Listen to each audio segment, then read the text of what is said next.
مٹا درد جدائی ہے تیرے دربار میں آج ہمارے معاشرے میں کیا یہ نہیں ہو رہا ہے؟ مصطفیٰ نے فرمایا ہے کہ داڑھی رکھنا میری سنت ہے، میرے مصطفیٰ کی سنت ہے یہ، لیکن آج ہم کیا کرتے ہیں؟ اگر ہفتے دن بھی نہیں گزرتے ہیں، 4 دن مشکل سے ہوتے ہیں، 4 دنوں میں نے لوگوں کو دیکھا ہے اپنی داڑیاں منڈواتے ہوئے، لیکن یہ داڑھی بھی بڑی عجیب چیز ہے۔ داڑھی بھی بار بار یہ کہتی ہے کہ تم منڈوانے سے اگر نہیں تھکے گا تو میں آنے سے نہیں تھکوں گی، تو جتنی مرتبہ منڈواتا جائے گا اتنی مرتبہ میں تیرے چہرے پر سج کر کے دکھاؤں گی۔ اور بہت سارے لوگ تو یہ کہتے ہیں یار ابھی عمر میری یہ کیا ہے، جب عمر ہو جائے گی تب داڑھی رکھ لی جائے گی۔ معاذ اللہ، کیا اللہ کو پتا نہیں ہے کہ کب داڑھی آنی چاہیے؟ داڑھی وقت پہ نکالی گئی ہے۔ آپ نے کبھی دیکھا ہے کہ 4 سال کے بچے کو داڑھی نکل گئی ہو؟ آپ نے کبھی دیکھا ہے 10 سال کے بچے کو داڑھی نکل گئی ہو؟ جب عمر اتنی ہوتی ہے تب داڑھی نکالی جاتی ہے، اور یہ داڑھی سے چہرے کی خوبصورتی ہوا کرتی ہے۔ یار یہ دنیا کی رنگینیاں آپ کب چھوڑیں گے؟ مصطفیٰ کے قریب آنے کی کوشش کریں۔ اگر آپ نے مصطفیٰ جان رحمت کے نام اپنی زندگی کر دی تو قسم خدا کی مرنے کے بعد قبر میں جب آپ کو انعام دیا جائے گا اس وقت آپ کو یہ لگے گا کہ میں نے 10 سال کیوں گزارا، جب سے میں پیدا ہوا تھا اسی وقت سے مصطفیٰ کے نام کر دینی چاہیے تھی یہ زندگی۔ عاشقوں، اگر آپ عاشق بن کر کے بیٹھے ہو تو میری بات کو اپنے دل کی تختی پہ نوٹ کرنا اور اس کو ایسی سیاہی سے لکھنا کہ پھر کبھی اسے مٹا نہ سکو۔ اور اگر میری بات آپ دل سے سنیں گے تو مرتے دم تک میری بات کو آپ یاد رکھیں گے۔ میں اپنا درد دل آپ کے سامنے بیان کرنے لگا ہوں۔ آج ہم اپنی داڑیاں منڈواتے ہیں گیا کہ اتنے مہینے کے بعد بارات آئے گی۔ جب بارات آئی ہے لڑکے کی تو اس کی داڑھی نکل چکی تھی، لیکن جب دیکھنے کے لیے گئے تھے تو ہلکی ہلکی داڑھی تھی۔ لوگوں نے سوچا کہ کوئی بات نہیں جی یہ تو منڈوانے کے لیے تیار ہو جائے گا، لیکن وہ عاشق رسول تھا، اس نے اپنی داڑھی پر خراج تک نہ آنے دی۔ جب وہ دولہا بن کے لڑکی والے کے گھر پہنچا ہے، اور کتنے لوگ تو ابھی یہ سوچ رہے ہوں گے جو داڑھی چھلوایا کرتے ہیں کہ اچھا ہو کہ یہاں یہیں پہ تقریر ختم کر دی جائے، اور کچھ لوگ ایسے بھی ہیں جو یہ سوچتے ہیں کہ کیا یہ کون سا موضوع یہ چھیڑ دیا گیا، اس پر آپ عمل کرنے کی کوشش کریں۔ جب وہ دولہا بن کر کے آیا، آنے کے بعد جب لڑکی والوں نے دیکھا ہے، جب چہرے سے اس کا پردہ ہٹا ہے تو لڑکی والوں نے دیکھنے کے بعد کہا تھا کہ یہ کس کو آپ دولہا بنا کر کے لے آئے؟ تو باپ نے آگے بڑھ کے کہا تھا لڑکے کا یہی جی دولہا ہے، آپ نے اسی کو پسند کیا تھا۔ لڑکی والوں نے کہا تھا نہیں ہم نے اسے پسند نہیں کیا تھا، ہم نے جس لڑکے کو پسند کیا تھا اس لڑکے کے چہرے پر تو داڑھی نہیں تھی، اس کے چہرے پر تو داڑھی ہے۔ جب اتنا سنا ہے تو اس کے باپ نے کہا تھا نہیں جی یہ وہی لڑکا ہے جس کو آپ لوگوں نے پسند کیا تھا۔ تب لڑکی والوں نے کہا تھا اگر آپ چاہتے ہو کہ میری بیٹی آپ کے گھر جائے، اگر آپ چاہتے ہو کہ میں اپنی بیٹی کی شادی آپ کے لڑکے سے کر لوں تو اس کو داڑھی چھلوانی پڑے گی، اس کو داڑھی منڈوانی پڑے گی۔ جب اتنا سنا ہے لڑکے کے باپ نے تو لڑکے کے باپ نے کہا تھا کہ آپ چلے جائیں، میں اپنی بات رکھتا ہوں اپنے بیٹے کے سامنے۔ باپ نے بیٹے سے کہا تھا اے میرے لخت جگر آج میرے باپ کی عزت کی بات آ گئی ہے، اپنے باپ کے لیے کم سے کم داڑھی آج کے دن منڈوا لے، جب نکاح کر دیا جائے گا بعد میں تم داڑھی رکھ لینا۔ لڑکے نے کہا تھا ابا جان آپ یہ کیسی بات کر رہے ہیں؟ آپ ہی نے کہا تھا کہ جب آپ گئے تھے مدینہ المنورہ، جب گنبد خضرا پہ آپ کی نظر پڑی تھی تو آپ وہاں پہ تڑپ گئے تھے، وہ آپ کا کیسا عشق تھا، آپ مصطفیٰ سے عشق کرتے ہیں اور آپ مجھے کہتے ہیں داڑھی چھلوانے کو، میں داڑھی منڈوانے کے لیے تیار نہیں ہوں۔ جب لڑکے نے یہ کہا عزیزان ملت اسلامیہ، باپ نے اپنی پگڑی نکالی ہے اور نکال کر کے بیٹے کے قدم پہ رکھی ہے اور رکھ کر کے کہا تھا میری پگڑی کی لاج رکھ لے، میری پگڑی کی عزت رکھ لے، آج کے دن کم سے کم داڑھی منڈوا لے۔ جب باپ نے اتنا کہا تھا تو لڑکے نے کہا تھا اے میرے والد گرامی اگر اس کے علاوہ آپ کچھ کہتے تو آپ کا بیٹا کرنے کے لیے تیار ہو جاتا، لیکن یہ کرنے کے لیے آپ کا بیٹا تیار نہیں ہوگا۔ مجھے ایسے دلہن کی ضرورت نہیں ہے جو مصطفیٰ کی سنت چھوڑنے کے بعد میرے گھر کی زینت بنے،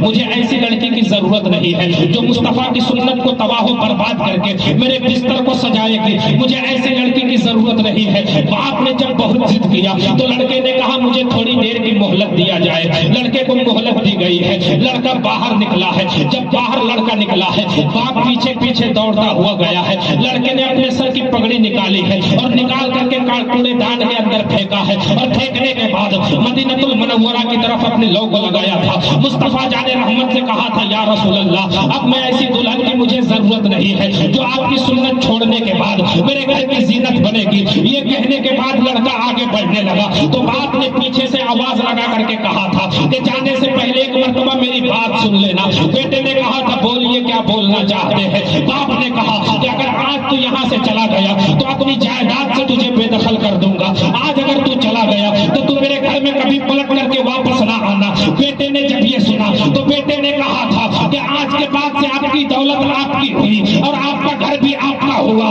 آپ وہ ہو جسے دولت میں ناز ہے اور میں وہ ہوں جسے محمد رسول اللہ پہ ناز ہے. عزیزان ملت اسلامیہ, لڑکا یہ کہا ہے اور یہ کہہ کر کے چلا گیا ہے. یار باپ کی دولت بھی گئی ہے, باپ کا گھر بھی گیا ہے, سب کچھ اس نے مصطفیٰ کے نام پر قربان کر دیا ہے. وقت گزرتا چلا گیا, کئی مہینے گزر گئے. لڑکے کے جسم پر ایک ہی کپڑا تھا, وہ کپڑا بھی جگہ جگہ سے پھٹ چکا تھا. اور جب کپڑا پھٹ گیا تو لڑکا بڑا غیرت دار تھا, اس نے کسی کے سامنے اپنے ہاتھ کو پھیلانا گوارا نہیں کیا. در در کی ٹھوکریں کھاتا رہا لیکن کسی کے سامنے اپنے ہاتھ کو نہ پھیلایا. لیکن جب ٹھنڈی کی موسم آئی ہے, جب لڑکے کو ٹھنڈی نے ستایا ہے, جب لڑکے کو ٹھنڈی برداشت نہ ہوئی تو وہ سوچنے لگا کہ اب کس کے دروازے پر جاؤں. جب کوئی دروازہ نظر نہ آیا تو سامنے اللہ کا گھر نظر آیا. مسجد کے اندر لڑکا داخل ہوا ہے اور مسجد میں جو چڑائیاں رکھی ہوتی ہے, مسجد میں جو مسلے رکھے ہوئے ہوتے ہیں, اسی مسلے میں لڑکا لپٹا ہے اور لپٹ کر کے اسی میں رات کی تاریکی میں سونے لگا.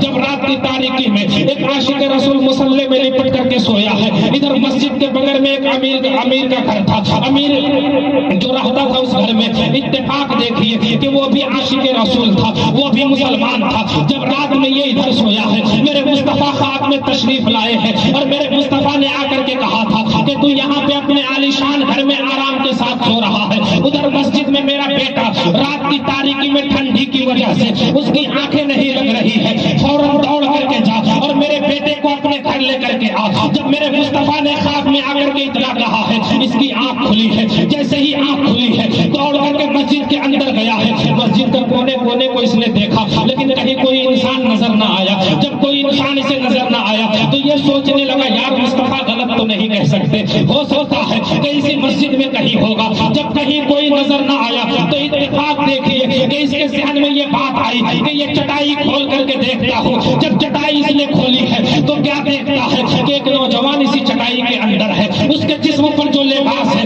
وہ لباس بھی جگہ جگہ سے پھٹا ہوا ہے. اس نے نوجوان کے ہاتھ کو پکڑا ہے اور ہاتھ پکڑ کے اپنے عالیشان محل کے اندر لایا ہے اور لانے کے بعد کہا تھا کہ میرے بیٹے ابھی تو غسل کر کے تیار ہو جا, میں تیرے کھانے کا انتظام کرتا ہوں. یہ لڑکا غسل کیا ہے, اس کو عالیشان کپڑا پہنایا گیا ہے, اس کے بعد کھانا سامنے پیش کیا گیا. کھانا جب لڑکا کھایا ہے, رات کی تاریکی میں یہ بھی سویا ہے. صبح جب ہوئی ہے, صبح یہ اٹھ کر کے جانے لگا. جب صبح جانے لگا تو اس امیر نے اس کے قدم کو پکڑا تھا اور پکڑنے کے بعد کہا تھا او نوجوان, جانے سے پہلے ذرا یہ تو بتا کہ تو نے کون سا ایسا عمل کر دیا ہے. جب مصطفیٰ جان رحمت میرے خواب میں آئے تھے اور آنے کے بعد تجھے اپنا بیٹا کہا ہے, مصطفیٰ جان رحمت نے تجھے اپنا کہہ دیا ہے, ذرا بتا تو نے کون سا عمل کیا ہے. تب اس نوجوان کی آنکھوں میں آنسو آئے تھے اور آنسو آنے کے بعد اس کے جو زبان پہ جو جملے آئے تھے اس نے کہا تھا کہ میں نے تو کوئی ایسا عمل بھی نہیں کیا ہے, میرا عمل تو اتنا بڑا نہیں ہے جتنا بڑا انعام مجھے دے دیا گیا ہے. تب اس امیر نے کہا تھا کہ ذرا وہی اپنا عمل بتا دے.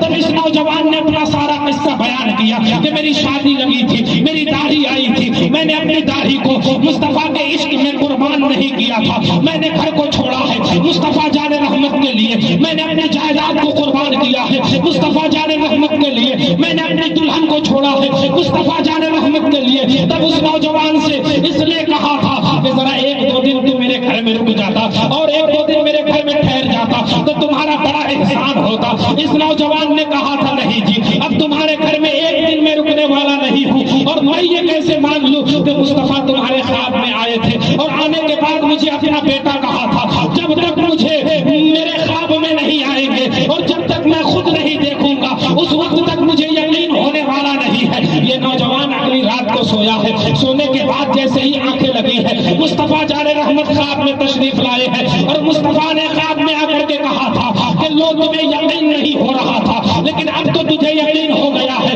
ارے تو نے میری محبت میں اپنے گھر کو چھوڑا ہے, اس کے بدلے میں نے دنیا میں تجھے اچھا گھر دے دیا ہے اور میدان محشر آ لینے دے. جب قیامت کا وقت آئے گا تو تمہارا بازو ہوگا اور مجھ محمد کا ہاتھ ہوگا, اس وقت تک نہیں چھوڑوں گا جب تک تیرا بازو پکڑ کر کے جنت کے اندر داخل نہیں کر دوں گا. عزیزان ملت اسلامیہ, یہ مصطفیٰ کے عشق میں اگر کچھ آپ کریں تو یہ مصطفیٰ جان رحمت کی طرف سے انعام ملتا ہے.